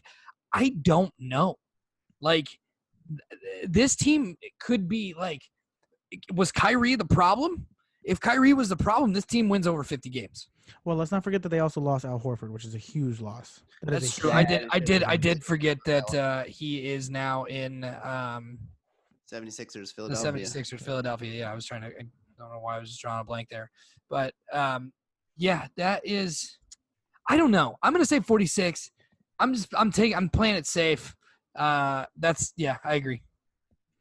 I agree with Tad. I think this there's the most variance on this team. To your point, losing Kyrie is a big hit. Losing Al Horford is a much bigger hit, in my opinion. Adding Kemba Walker is like basically Kyrie light. I really liked Kemba. I really liked Kemba Walker in Charlotte. I like him on this team. He has gotten better as a shooter. He is a playmaker. Very much like Kyrie in a lot of those ways. Just like, again, kind of the light version of Kyrie, if you will. We now have Gordon Hayward having played a full season coming off that injury. Hopefully now he did start to pick it up towards the end of last season. So hopefully that transition's over. But they still have a lot of the same problems that they had last year, where there's a lot of guys that play the same position. Yep. There's too many guys who need the ball. Yep. And let's not forget, this is a contract year for Jaylen Brown. He's trying to get paid. And in his year 2 season, when they made it to the playoffs and made it to the Eastern Conference Finals, he was a defensive stopper, and he was like projected and looking very similar to like a Paul George, Kawhi Leonard type of player. And then last year, they basically put him in the you're going to play defense corner and basically forced him not to be an offensive option, which I think really hurt his projections in the future of his career. I still think he is a very good player. I still think that Jason Tatum is a very good player. In the first preseason game, Drew Hanlon, his trainer, and I heard this, I forget where I heard this, but basically they focused on like not taking long twos and just focusing on driving to the basket and pulling up for threes. And last night he only pulled up for like 2 long-range twos, and that was based on necessity, not based on like first shot option. So hopefully that takes hold this year, because that was his biggest downfall last year. He just didn't go to the basket, and he was settling for way too many long twos. And I'm really hoping that this Celtics team takes the leap this year they were hoping to take last year. I have them finishing at 48 wins. I think they're going to be better than this is projected. But to Tad's point, like, this could be a really weird season. And at the end of the season, if we're like, oh, the Celtics were the 7 seed and like Jaylen Brown's leaving at the end of the year, I would not be shocked at all. Yeah, I completely agree. I just, yeah, like, no, you made all the points. Like, they have all the same, like, they have too many guys. They have too many wings that are like, they're not tweeners in the traditional sense of tweeners, where they're like, you think of like, are they a small forward? Are they a power forward? They're tweeners in the sense that, like, are they a shooting guard? Are they a small forward? Are they a good enough ball handler to be an off the ball guard? Like, what position do some of these guys actually play? And it's like fine when you've got one guy like that, or maybe 2, but when you've got like 4, like it's problematic. Yeah. And also, like, who do they have playing center? Like, they're probably going to start Robert Williams, maybe Enes Kanter. I don't know. They don't have a lot of depth there. They lost Aaron Baines. They lost Al Horford. The loss of Aaron Baines, I think, hurts a lot too, more than people will give it credit. Hell yeah. He was a bruiser for them. I really like him. It's gonna be an interesting season, to say the least. Anything else we want to say on the Celtics? No, but I do have one other thing that I would no, we can move on from but I just got a Twitter notification that I'd like to share with you guys when we do move on from the Celtics. Okay. Feel free to share, because I'm done saying what I have to say. The NBA, or not the NBA, sorry, Nike has pulled all Houston Rockets merchandise from its stores in China. Shocker. Wow. Just saying. Shocker. Oh boy, you got to chase the bag, man. You got to chase the bag, I guess. Sad. Next team is this season's defending NBA champion Toronto Raptors. Low-key kind of forgot they won the title. Yeah, it was easy. It was a long off season. Yeah. Of course, most notably, they did lose Kawhi Leonard in free agency, but they were able to retain everybody else. Marc Gasol is back. Pascal Siakam is back. Fred VanVleet is back. And Kyle Lowry, who just signed an extension, is back. OG Anunoby is healthy. Of course, they also lost Danny Green to free agency. This team currently is slotted to finish at 46 and 36. Guys, what are you feeling about this year's Toronto Raptors? I got them over. I also have them over. I have them 49, but yeah. Yeah, 50. I think they're the 3 seed. 50. They look good. It's good to own land, Nicky. It's good to own land. That just made me think of the Righteous Gemstones. I got to watch the latest episode. Very good show, by the way. I'm not familiar with that television. I hear it's great. It's very good. It's on HBO. Anyways, yeah, 50 for the Raptors. I think that team still looks very good. Fred VanVleet's good backup. Kyle Lowry's going to do fine the entire regular season. It's only the playoffs. You got to worry about him. Marc Gasol's going to do a good job. I'm very excited to see OG Anunoby come back. Pascal's looked great in the preseason. I think this team's going to be good. Yeah, I don't know, guys. I really want to. Shut up. God damn it. Again? I think the Raptors are going to have a down year, sir. And granted, they are a good regular season team. And losing Kawhi and losing Danny Green hurts them. Kawhi also didn't play a lot for them during the regular season last year. So, like, I'm taking that into account. But Marc Gasol is a year older. Kyle Lowry is a year older. Pascal Siakam is going to be the linchpin that really drives this thing this year. I think Fred VanVleet's going to have a bigger role. OG Anunoby, of course, if he can stay healthy, is going to have a big role on this team. I have them finishing like right around like 44. I'm not bad, but I think they'll have a good regular season and they'll finish like right around the 4 seed in the Eastern Conference. That's my prediction. I think 49 wins. I think losing Kawhi obviously hurts. Marc Gasol, they have him for a full season now, assuming he can stay healthy. That'll be big. Obviously Serge Ibaka, I don't anticipate like him dropping off at all. Pascal Siakam, like I'm really like kind of banking on him, sort of continuing the upward trend and like kind of turning into like a bona fide actual star in this league. I swear to God, I say this every year. I am waiting for the day that Kyle Lowry's game drops off a cliff, because one of these days it is going to. It's going to be like the decline is going to happen fast. It's not going to be that one that's steady and slow. Like it's going to happen, but I don't think this is that year. Of course, now that I say that, I'm saying the inverse of what I say normally. It'll probably happen. And a guy that I actually really fully anticipate taking a huge step forward this year is OG Anunoby. I think he's going to have a big season. Like I'm talking like sort of an emergence like Pascal had this past season. I think he's going to have a really good year. And dude, I mean, Fred VanVleet, he's the real fucking deal. Like he's really fucking good. I'm going to say this. He was such an instrumental piece in them winning, obviously in the finals and that sort of thing. When he was a restricted free agent 2 years ago, I really wanted Orlando to make him an offer. And I'm very happy to have been proven right. I think his game takes another step this year. I think they're good. I don't think they're like, I say 49 wins, and I know I gave the Pacers 48, but I think the Pacers actually might be better. But this is a veteran team that knows how to win. I think they'll find ways to do that. I think the Pacers are more of a contender, but I think this team will win more games in the regular season. Sure. I agree with that. Anything else you want to say on the Raptors, or shall we move on to the next team? No, I'm good. All right. The next team is the Philadelphia 76ers. Of course, last year had a decent playoff run, ended up losing to the Raptors in by one of the most amazing shots ever. Nearly won that game. And could have then played the Bucks in the conference finals. But I digress. The 76ers lost Jimmy Butler in the offseason, but in a sign-and trade gained Josh Richardson and also signed Al Horford to this team. They were able to retain Tobias Harris. They still have Ben Simmons and Joel Embiid. Of course, they lost, unfortunately, J.J. Redick to the New Orleans Pelicans. But this team it was a team that we thought was basically going to fall off the cliff after losing Jimmy Butler and potentially also Tobias Harris. And with these signings and these trades have since been rejuvenated. So, guys, what are your feelings on the 76ers this season? Well, they're the undisputed 2 seed. Undisputed. Yeah. They also, I don't think, have a player in their starting lineup that is shorter than 6'5". It's crazy. So, dude, I don't know, man. Like, I really don't know. Like, this is a team that I think I want to be, like, I want them to get over the hump, but I don't know. This sounds stupid and this is so cliche.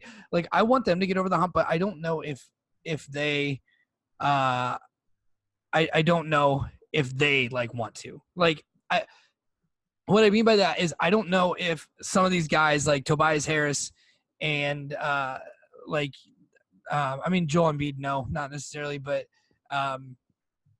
mainly Tobias Harris, honestly, is really who I'm driving at here. I don't know if those guys want to do like the little thing. Ben Simmons, honestly, like, do they want to do the little things that they have to do to like Hey, become a finally got championship 3 team. Like just the little things. Like you're big, you're long, you're athletic. Fucking play defense. They do not play good defense. They win games because they're deeper and they're more athletic and can outscore you. So I don't know, like I just don't. No, I'm just not. They're good. They're the undisputed 2 seed, but I'm not sold. There's things I need to see from them this season for me to feel like this team is really like going to get over the hump. And I'm also very, very, very concerned about their extreme lack of shooters. They have no shooters. They have And Josh Richardson. They have Josh Richardson and Tobias Harris. Oh, okay, 2. They have 2 shoot like and those guys aren't. I'm talking about guys like your 3 and D players. They don't have any shooters. Like they don't have spot up shooters. They don't have spot up like knockdown guys. They don't. In today's day and age, you have to have those to win. Maybe they're gonna zig while everybody else zags and it works out, but they're a 2 seed until proven otherwise. That's what I got. Well, let's not forget that Ben Simmons was training the other night. So let's pump the brakes on Against that a fucking like team that the University of Iowa could have beaten a basketball game. I don't know, man. They pulled off from pretty far. Nikki, how do you feel about the Sixers this year? The 76ers will go all the way to 55. I got it over. Okay. I think it's going to be 55 wins. I'm also with you on the over. Sorry, I forgot to give my win total, but I'm with you there on 55. Yeah. 55 is a perfect amount of wins for them. I think they're going to be a lot of fun to watch. Joel Embiid's always, I mean, that motherfucker's so good. So, he's going to do great. I'm very excited to see Al Horford play with them. Ben Simmons, I'm not saying he's hitting threes all day, but yeah, he hit the one, and it was a nice stroke, and I think he'll be able to shoot a couple during the season. Probably not that much, but maybe help out. But Dad is right. They need some more shooters. They ain't got shit on that team for shooting. But they're just gonna like strong arm everyone, and it'll be fun to watch. Okay. Well, my turn. This year's Philadelphia 76ers team will finish with 60 wins and will be the number 1 seed in the Eastern Conference. That is my take. That is how I feel. This team is now better and deeper than they were last year, despite having Jimmy Butler and Tobias Harris and JJ Redick. This team has actually gotten deeper. They've added Zaire Smith, who didn't play last year because he was injured as a rookie. They've also added Matisse Thybulle in the draft, who is a defensive stopper. Josh Richardson, who is a 3 and D player. This team is better. You have a second year of Jonah Bolden. You have another year of Furkan Korkmaz. Mike Scott, of course, is going to be a full-time player on this team. Regional manager. Yeah, assuming he's not getting in fights with fucking Philly trash at football games. Listen, man, he's good. The 76ers said that they weren't going to suspend him. I really love this team. You talked about not being able to defend. Now they have Al Horford finally in his career playing his natural position of power forward. This is the number 1 seed in the Eastern Conference. They will have 60 wins when this season is over, and that is my take. Fine. That's a perfectly reasonable take. I'm not going to dispute you. I'm not going to fight with you on that. I do have one serious question, though. Of all the major cities, is Philadelphia the most trash? The answer is yes, but you guys can have it. Dude, Philly close. is fucking – that place is trash. It's close. There, and I hear Boston's not great. Yeah, Give me Boston a billion times I agree. before Philadelphia. I agree. Okay. Those people are trash too, though. All right. Last team in the Eastern Conference, last year's number 1 seed, the Milwaukee Bucks. I'll go ahead and let you boys go first. Milwaukee didn't do a bunch this offseason. They did add Brooks' twin brother, Robin. They added Kyle Korver. They also added Wesley Matthews, Dragan Bender, and Giannis's younger brother, Thanasis. I thought which one is it? Thanasis? He's the older one. See, he goes Thanasis. Yeah, I don't know why people could call him his younger one. It's Thanasis. Yeah, they said that on the Costas and Alexei. This team, of course, coming off of a solid season last year, a very good season where they nearly made the NBA Finals. Unfortunately, lost to the Toronto Raptors in the Eastern Conference Finals. Guys, what do you say about the Bucks this season? Their roster is not as good as it was last season. However, they're going to end up winning 57 games. They are your number 1 seed. Giannis is going to average 34 a game, and you can take that to the bank. 34 points a game, 12 rebounds, 9 assists, not quite the triple-double. He is going to be unbelievable. This is like I am fully anticipating like a more transcendent season than even what we saw this year. Yeah, that's what I mean. That's my thought. Like they're legitimately they're going to be better. I like maybe not better, but like this is your representative in the NBA Finals from the Eastern Conference. I know that they lost a lot of real talent, but I am very excited to watch this team. Like this team, they're going to be really good. And what I can't wait for most is when Robin Lopez shaves off his head to have the same haircut as Brooke, and they're both on the floor at the same time, and they don't know which one of them is the one that shoots the threes. They're good. They're a really fucking good team. Robin Lopez and they got the dragon. They do have the dragon. Dragon. They do.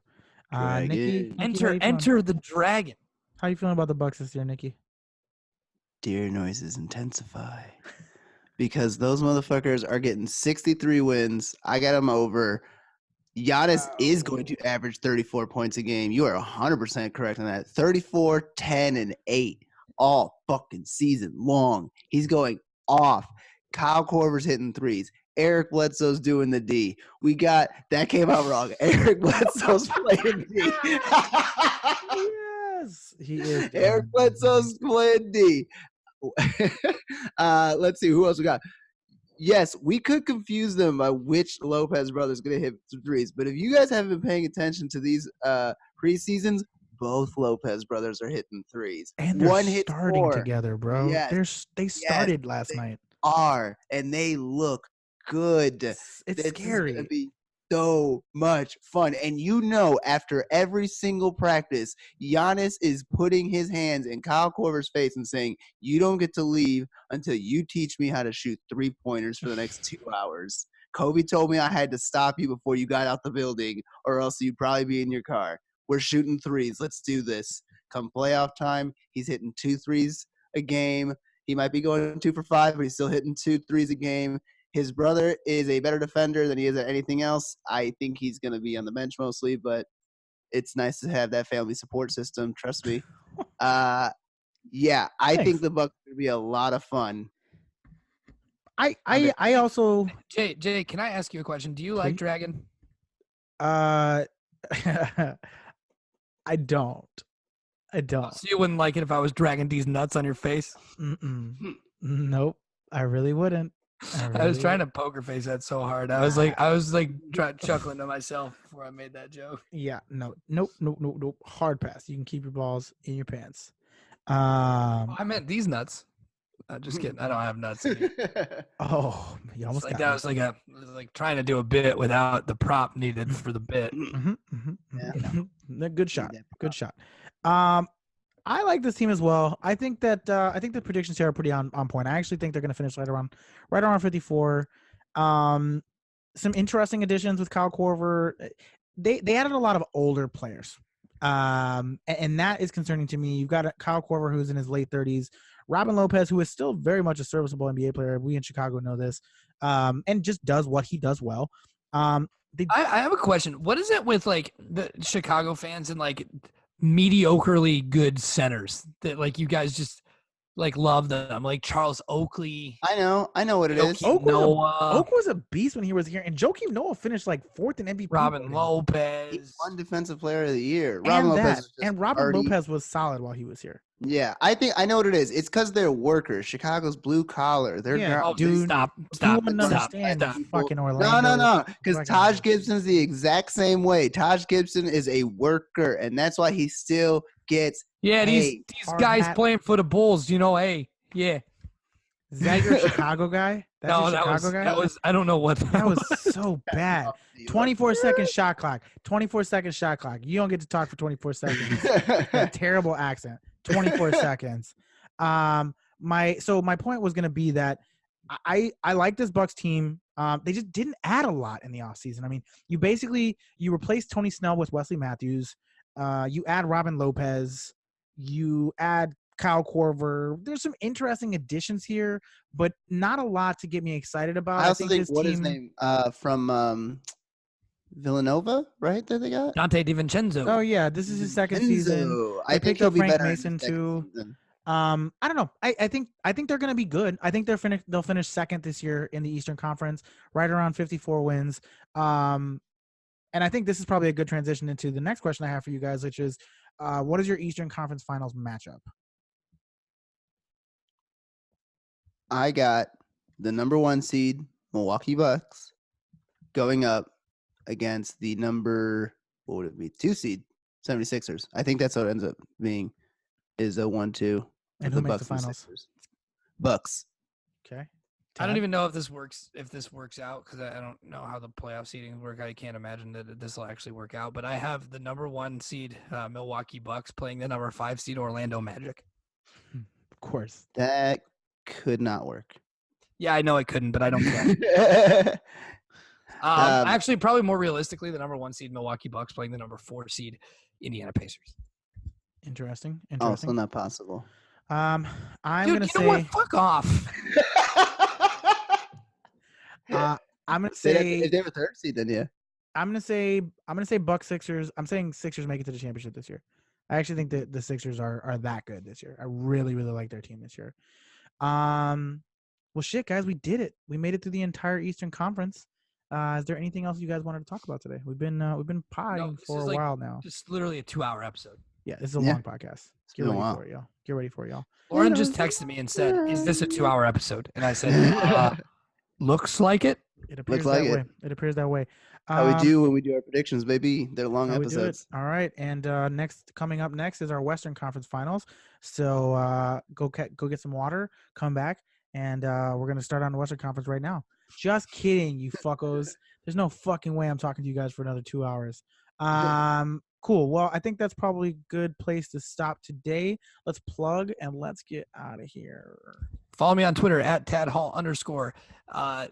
I will be in Iowa City this weekend for the Iowa Penn State football game, which means lot of drunk Hawkeye tweets. So if you like those, follow me. If you don't like those, follow me anyway, because I need the clout. There you go. Nikki, plugs. Follow me at Nikki Palooza. There you go. And you can follow me at J_Keelas on Instagram and Twitter. You can follow NBA at NBA Pod on Twitter, Instagram, and Facebook. Please don't forget to give the podcast a 5-star rating and review. You don't even have to appreciate listen. Just give it a review and Just rate it give us 5 a stars. review. Just say we're great. That's it. Just download it and give us a review. Also, this will be our first NBA video. Oh, Nikki, you have something to plug? I was going to say real quick before we end, not even a plug. Shout out to Elena Deladonna, MVP of the finals for WNBA. Oh, go Mystics. Wait, Washington won something, not the Wizards, but Washington.